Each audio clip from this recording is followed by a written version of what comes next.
క్రీస్తుని కలిగిన బిడ్డలమో ఒకరోజు పాపంలో ఉన్నామేమో, పాపాన్ని ఎంతకాలం పాపం కొరకు పరిగెడదాం? పాపాన్ని విడిచిపెట్టాలి. ఎందుకంటే ఇంకా మనం ఉండి కోల్ది వయసు అయిపోయే స్థితిలోనికి వెళ్తామే తప్ప ఇంకా వయసు మనకి ఏమీ రాదు. బాల్య దినముల నుండి వెతుకుతూ ఏమండి ఒక యవన కాలం నుండి కూడా ఒక నడు వయసు వచ్చిన కాడి నుంచి మరలా ఇంకేమైపోవాలి?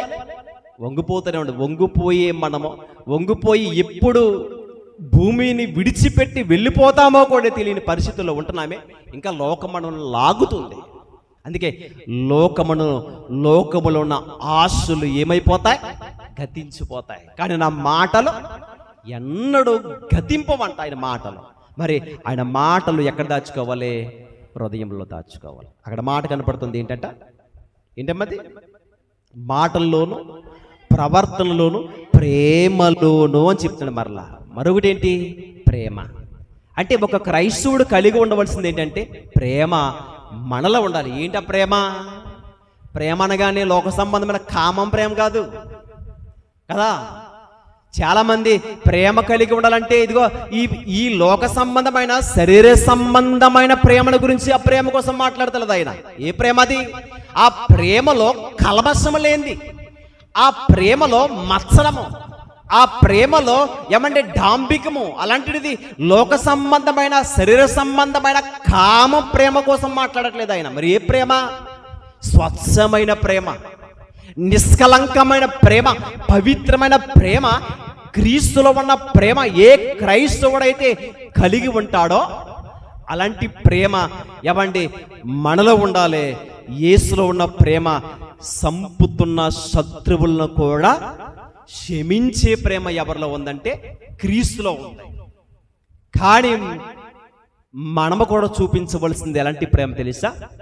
క్రీస్తులో ఉన్న ప్రేమ అనేకులకి చూపించు. ఎవరైనా ఏ మాటలు మన మీద మాట్లాడినా, లేనిపోయిన మాటలు రుద్దినా, తప్పు చేయకపోయినా కానీ అన్యాయముగా అన్న ఎన్నో నిందలు వేసినా కానీ మనం ఏం చేయాలంటే ప్రేమను చూపించాలి.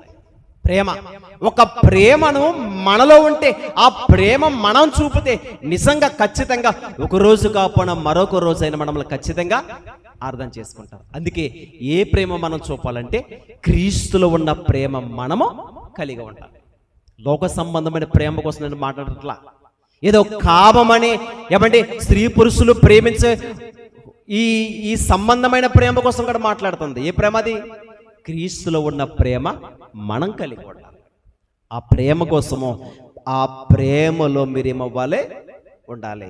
ఆ ప్రేమ అంటే క్రీస్తు ప్రేమ మీరు కలిగి ఉంటే సమాజంలో మీరు ఎలా బ్రతకాలో మీకు అర్థమవుతుంది. ఇవన్నీ ఒకరోజు ఎవరు తెలుసా? పౌలు గారు తిమోతి గారికి. ఖచ్చితంగా ఈ విషయాలు యవన కాలంలో మన జీవితంలో ఉంటాయి. మరొకటి ఏంటంట? విశ్వాసములోను అని చెప్తున్నాడు. విశ్వాసములోను అని చెప్తున్నాడు. విశ్వాసం అన్నది ఎంత ప్రాముఖ్యమని తెలుసా? విశ్వాసము లేకుండా చెప్పండి దేవునికి ఇష్టడై ఉండుట అసాధ్యమంట.